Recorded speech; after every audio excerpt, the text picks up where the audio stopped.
أعوذ بالله من الشيطان الرجيم بسم الله الرحمن الرحيم.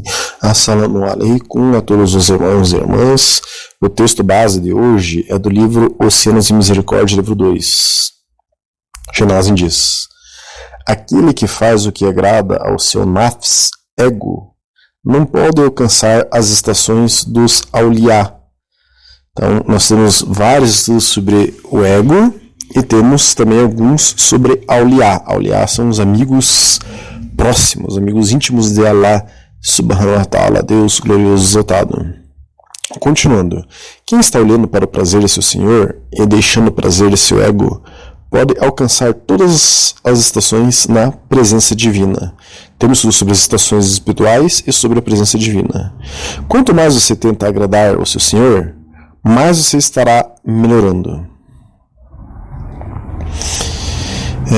Então nós já temos vários estudos sobre o ego. Este é um tema central para quem quer evoluir espiritualmente e agradar Allah subhanahu wa ta'ala. Agradar Allah subhanahu wa ta'ala e evoluir espiritualmente são sinônimos, pois quem nos faz crescer, nos faz expandir nossa alma é Allah subhanahu wa ta'ala. Se nós o deixamos contente conosco, ele nos eleva espiritualmente. Nós já estudamos que ele é misericordioso com todos os seres humanos, com todas as suas criaturas, mas o seu amor ele só dá àqueles que são próximos dele, aos que ele escolhe para serem auliá, aqueles que são próximos, os amigos próximos dele, né? Eu quero, pessoalmente, estar entre aqueles que Allah subhanahu wa ta'ala ama. Eu quero estar entre os auliá. E sei que para isso tenho que tentar ao máximo agradá-lo. E isso significa que eu tenho que deixar as escolhas do meu ego para trás para agradá-lo. E escolher aquilo que alegra Allah subhanahu wa ta'ala comigo deve ser o meu foco. Exatamente esta é a vantagem de se seguir uma única escola de fiqh, de jurisprudência, ou um único madhab. Esta é o nosso tema de hoje. O nosso tema de hoje é seguir um único madhab, ou uma única escola de jurisprudência, como meio para agradar a Allah subhanahu wa ta'ala e não seguir o próprio ego. Como nós saberemos o que agrada a Allah subhanahu wa ta'ala? Como nós teremos essa referência clara? Seguindo uma escola de jurisprudência. Então, cada orientação de uma escola é harmônica com tudo daquela escola. Então, seguindo uma única escola, estaria necessariamente correto em relação ao Islã Ahlus Sunnah wal Jamā'ah, ao Islã sunita clássico. E como eu terei certeza que estarei correto seguindo o Islã clássico, eu sei que cada comportamento, cada ação, cada orientação dada pelo Islã clássico vai ser algo que agrada a Allah subhanahu wa ta'ala. Diferente de eu escolher através do meu ego o que eu acho que agrada a Allah subhanahu wa ta'ala. E assim que 70% dos muçulmanos do mundo seguem o Islã. 70% dos muçulmanos do mundo são Ahlus Sunnah wal Jamā'ah, são muçulmanos sunitas clássicos, que seguem uma única escola de jurisprudência. E é isso nós chamamos de sunismo, ou Islã sunita. Mas cada muçulmano pode escolher o que convém ao seu ego. Cada muçulmano pode escolher o que quiser dentro das 4 escolas de jurisprudência, que as 4 são válidas, e fazer, digamos assim, um mix das 4. Isso digamos assim, isso não tira a pessoa do Islã, né? Então, a pessoa pode escolher a opinião de um imã mujtahid em relação a como fazer oração. Pode escolher a opinião de outro imã mujtahid em relação ao casamento. E de um terceiro imã mujtahid em relação ao horário que vai começar a fazer o jejum e assim por diante. Imã mujtahid é aqueles fundadores das escolas de jurisprudência, que derivaram as regras de suas escolas de jurisprudência do Islã sunita diretamente do Corão e da Sunna, e nos falaram, assim que se aplica o Corão e a Sunna. Então, uma pessoa que quer escolher cada área da sua vida, cada área da sua religião, quer escolher o que fala imã, ela está escolhendo a partir de seu ego. Ela pega a opinião de um imã mustahid quando é um assunto do Islã que lhe convém, aquela opinião, um outro assunto ela pega um outro imã que lhe convém para aquela opinião, e assim ela vai criando uma maneira de praticar o Islã. Então a pessoa está seguindo um Islã Frankenstein.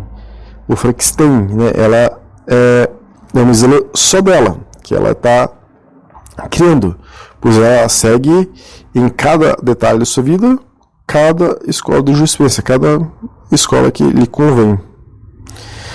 Isso não tira a pessoa do Islã, né? Mas isso não existia no Islã de 100 anos para trás. É algo que é de 100 anos para cá, mais ou menos, que começou a acontecer. Os muçulmanos não faziam isso. Cada muçulmano seguia a orientação de um imã mustahid. Mas hoje o arabismo e o salafismo dizem isso, que cada um pode seguir a vontade do seu ego para cada escolha, para cada prática do Islã. Por isso se formou inúmeras correntes dentro do arabismo e inúmeras correntes dentro do salafismo. Cada corrente segue suas vontades, seu ego. E isso é a fonte de como o muçulmano está se degenerando cada vez mais rapidamente. É comum as pessoas sentirem assim, ou falarem isso. O Islã é lindo, mas os muçulmanos não. Isso ocorre porque os muçulmanos estão seguindo o seu ego e não uma única escola de fiqh, de jurisprudência. Nós temos estudos sobre madhab, sobre fiqh, jurisprudência. E os muçulmanos sempre seguiram um único imã nos 1400 anos da história de Islã. Nos primórdios não existiam as escolas, as madhabs, mas cada pessoa seguia um imã mustahid dentro do universo de vários imames mustahides que existiam naquela época. Mas hoje, com segurança, existem 4 imãs mustahides, que são os fundadores das 4 escolas de jurisprudência válidas, que é a escola Hanafi, Malik, Shafi e Hanbali. Então, se você quer evoluir espiritualmente, se você quer agradar a Allah subhanahu wa ta'ala, você tem que deixar de lado o que o seu ego escolhe, do que lhe agrada, do que é chamado dentro do universo que é chamado de Islã, né? E seguir o que um único imã mustahid chamou de Islã. Assim você estará aderindo à maior da comunidade. Quem faz isso estão entre os Ahlus Sunnah wal Jama'ah. Estará seguindo a orientação que deixou o profeta Muhammad sallallahu alaihi wasallam no hadith Sahih Bukhari, número 7084, que diz que no final dos tempos, temos tudo sobre o final dos tempos, muitos estariam chamando os muçulmanos ao erro. Muitos muçulmanos estariam chamando os muçulmanos ao erro, usando a língua árabe para isso, e se mostrando como muçulmanos. E que o muçulmano que estaria correto seria aquele que aderisse à maior comunidade de sua umma, de sua nação. Nós temos tudo sobre umma, nação. Isso é o que agrada a Allah subhanahu wa ta'ala. Seguir o que o profeta sallallahu alaihi wasallam disse. E a maior comunidade de sua umma são os Ahlus Sunnah wal Jama'ah. São aqueles que seguem uma única escola de jurisprudência. São aqueles que seguem uma única das 4 escolas válidas. Seguir uma única é abrir mão da escolha do ego de escolher em cada assunto qual ponto vai seguir de cada escola. Ou a pessoa ainda tem a audácia de tirar diretamente do Corão a sua determinação. Não, o Corão disse tal coisa, eu entendo assim, então eu vou seguir isso que está lá. Mas e quem disse que em todo cômputo, todo o Corão e toda a Sunna, aquela frase que a pessoa escolheu para seguir, ela está no contexto certo e sendo usada de maneira correta? O Islã que praticamos não pode estar sendo decidido pelo ego. Não pode ser um Islã do ego. e sim um Islã que agrade a Allah subhanahu wa ta'ala. Quem segue o arabismo e o salafismo está, a cada detalhe, a cada instante, escolhendo o que convém ao seu ego. Explicado isso, tomemos uma explicação mais detalhada e fundamentada dada por Sheikh Yusuf Vert, que é formado em Tarim, no Iêmen, é aluno de vários ícones do Islã. Ele é sheikh e professor autorizado para ensinar o Islã e as ciências islâmicas. Perguntaram para ele: qual a decisão a respeito de seguir uma escola de pensamento jurídico, uma madhhab? É obrigatório isso? A resposta dele: não. Não é obrigatório seguir uma única escola legal de pensamento. Isso quem disse foi Ibn Abdin Ahlus Sunnah. Ele seguia Ibn Abdin, quem disse isso é um Ahlus Sunnah chamado, século XVIII. Esse é o livro Rad al-Muhtar, que é, a tradução disso é Guiar os Confusos à Pedra Requintada, o nome do livro. Então nós vamos citar esse Sheikh vai citar Ibn Abdin vários momentos. No entanto, seguir uma única escola é altamente encorajado pelas seguintes razões. Primeiro, aprender as injunções de uma escola é fácil e está dentro da capacidade de todos. 2. Aprender de uma escola resulta em menos confusão para o muçulmano comum, enquanto que manter o controle das injunções de várias escolas pode ser difícil. Quer dizer, escolher entre as orientações de várias escolas o que lhe convém pode ser difícil. Por quê? Porque a pessoa vai acabar caindo em contradição. Nós veremos isso para frente. Terceiro ponto que é altamente recomendado seguir uma única escola de jurisprudência. Facilita a consistência na prática. Quarto ponto, permite que o coração se concentre nas realidades mais essenciais do culto, ao invés das sutilezas do debate jurisprudencial. O que é obrigatório para todo muçulmano é agir com base no conhecimento. Quem disse isso é o Ibn Ruslam, que é um Ahlus Sunnah chamado século XIV, da escola Shafi. Ele menciona lindamente em seu livro Mart al-Zubad o seguinte: qualquer pessoa que, sem conhecimento, age, suas ações são rejeitadas, não aceitas. Então, vejam isso, né, que ele falou. Muito importante para o muçulmano de hoje. Então, voltando aqui ao que o Sheikh falou. Então, o que ele falou é: qualquer pessoa que, sem conhecimento, age, suas ações são rejeitadas e não aceitas. Então, continuando, o Sheikh diz: um sentimento semelhante ecoa quando Imam Bukhari intitulou um capítulo de seu grande trabalho de hadizes, conhecido como Sahih al-Bukhari, quer dizer, a coleção de hadizes que são autênticos fortes de Bukhari. Ele intitula o capítulo do conhecimento, antes do discurso ou das ações, devido à declaração de Allah: saiba que não há Deus além de Allah. Assim, começando pelo conhecimento. Então, Ibn al-Munir, que é um Ahlus Sunnah chamado século XIV, comenta sobre isso, dizendo: o que se quer dizer, o que o imam Sahih, o que o imam Bukhari fez nessa coleção Sahih fazendo isso, é que o conhecimento é um pré-requisito para a solidez de uma declaração ou ação. Assim, os muçulmanos não contam, exceto com ele, com o conhecimento. O conhecimento, portanto, precede ambos, porque produz uma intenção sólida que depois produz ações sólidas. Aini Umda al-Qari Shah Sahih al-Bukhari, nome do livro, né? Tendo em mente o exposto, se não se tem o conhecimento necessário, a referência ao povo do conhecimento é obrigatória, porque sem conhecimento os atos são em vão. Allah, o Altíssimo, diz: pergunte ao povo da lembrança se você não souber. Ao Corão, Sura 21, Ayah 7. As pessoas, ou o povo da lembrança, aqui se refere aos estudiosos. Assim, a referência àqueles que conhecem a religião é uma obrigação geral, sem a qual não se pode viver na obediência de Allah, o Altíssimo. Isso está no livro Al-Jamil Arkan al-Quran de Qurtubi. Sobre seguir um imam mustahid, né?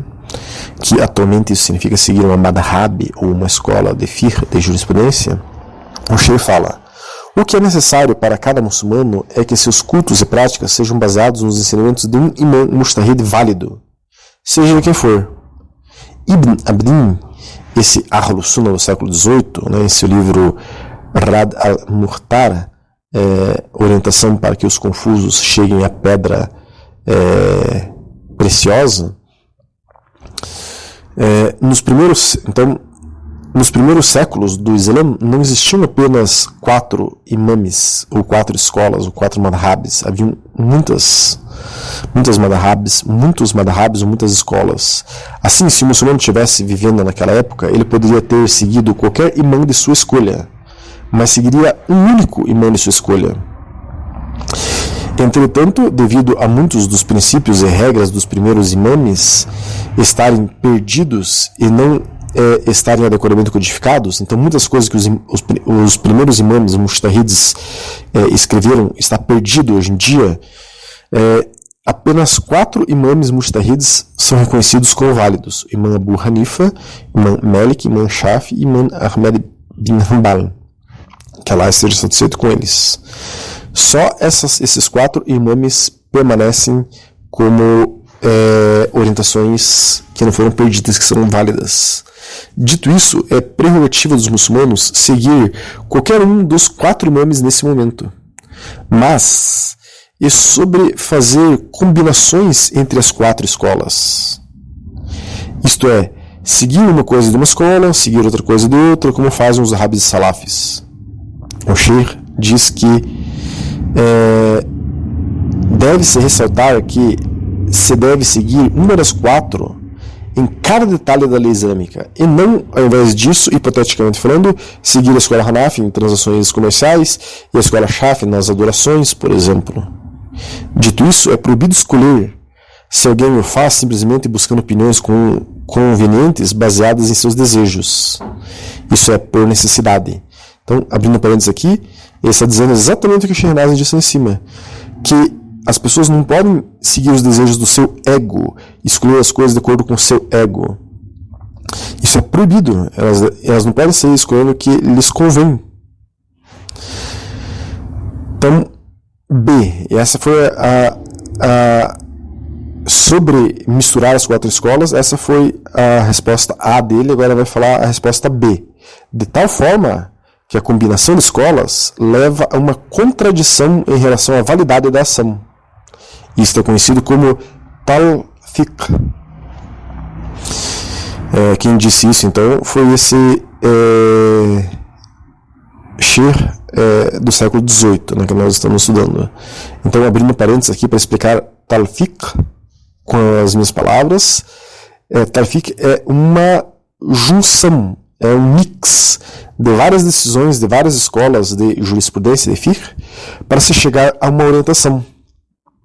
Talfiq junta, muitas vezes, significados diferentes, como costurar juntos tecidos diferentes, fazer uma colcha de retalhos de vários tecidos diferentes. O que acontece é que cada tecido tem uma resistência diferente, vai puir, vai desandar essa colcha de retalhos, feito com cada tecido diferente.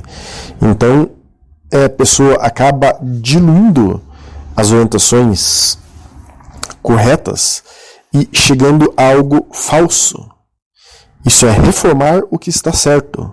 Em outras palavras, é o reformismo islâmico. Querer reformar o Islã em relação a como ele sempre foi, que é o wahhabismo e o salafismo. Nós temos, inclusive, estudos sobre isso, do protestantismo islâmico, que é essa reforma proposta ao Islã pelo wahhabismo e salafismo. Nós temos estudos sobre isso. Mas vejamos a explicação desse Sheikh sobre o que é talfiq. Talfiq é a combinação contraditória de opiniões. As injunções de cada escola não são meramente uma lista de opiniões arbitrárias sem correlação entre si.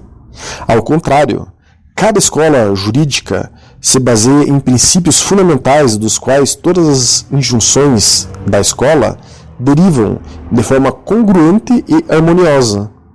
Portanto, Suponhamos que alguém tome uma opinião de uma escola e outra opinião de uma outra escola diferente a respeito do mesmo assunto.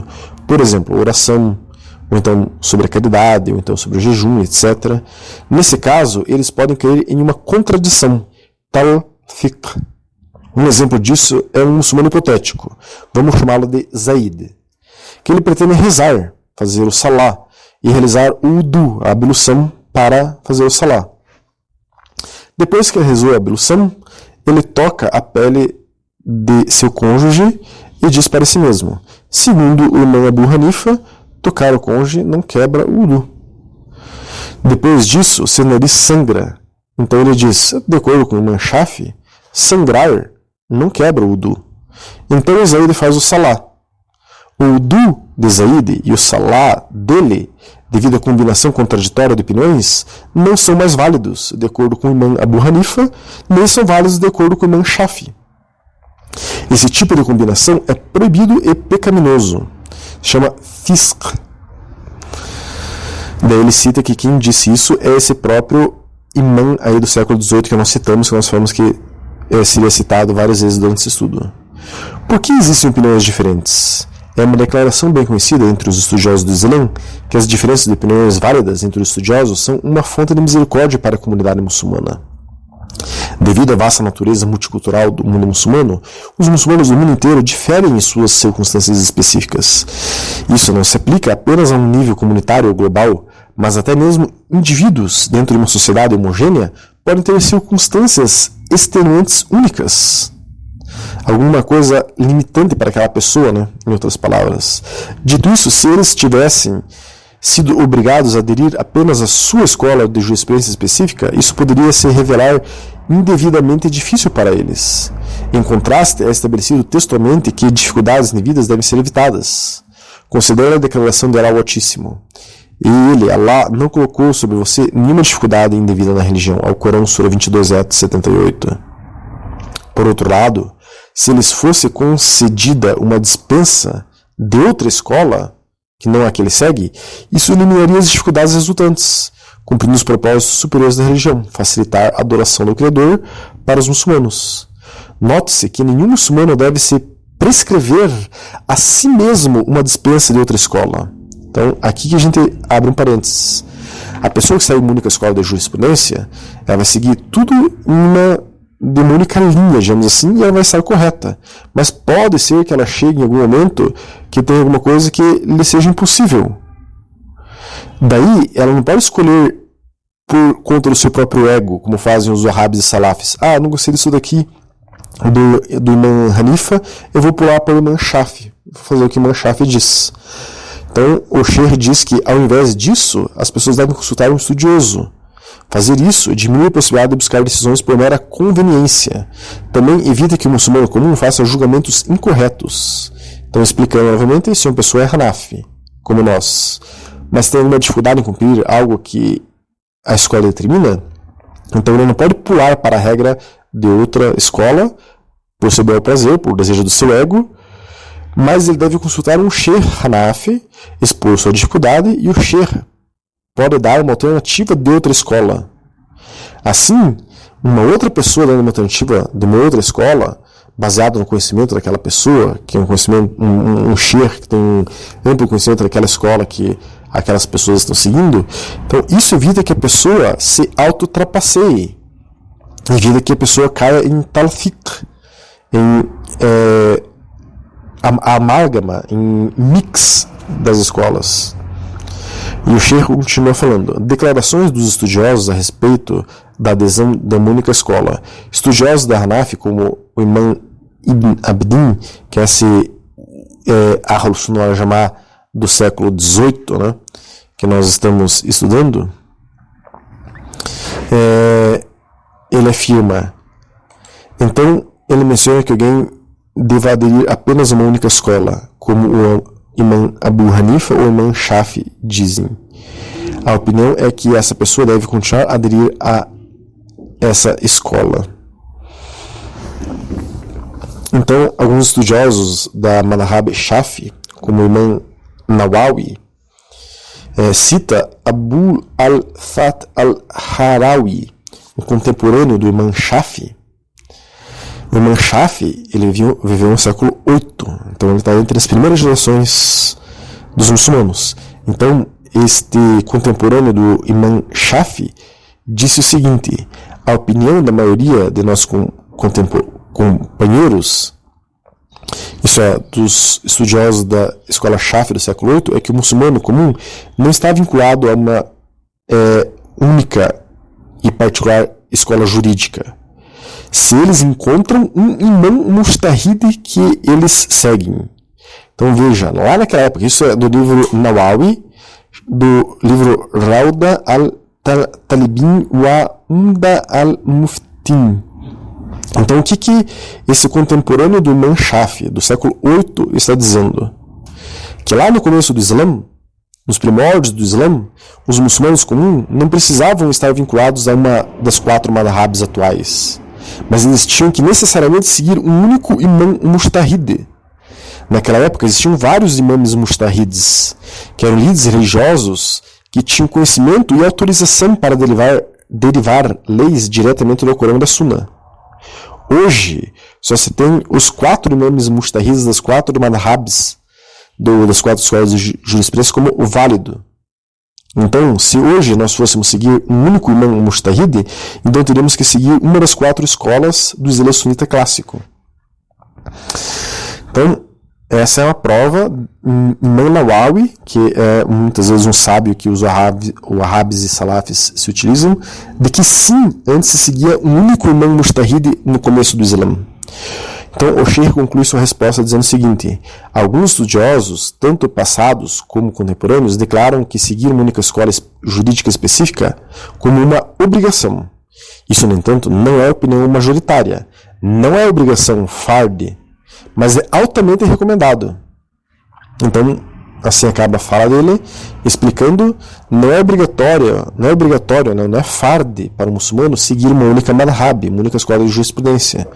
A pessoa não deixará de ser muçulmana se não seguir uma única escola de jurisprudência. Se a pessoa não seguir uma única escola de jurisprudência, ela deixará de ser sunita se não seguir uma única madhab, mas está dentro do Islã. Só que sunita é aquele que segue uma única das 4 escolas de jurisprudência válidas atualmente. Então, irmãos e irmãs, para vocês terem uma ideia do tamanho de um imam mustahid, isso é, o que é seguir um imam mustahid? O que é seguir um imam que fundou uma das escolas válidas?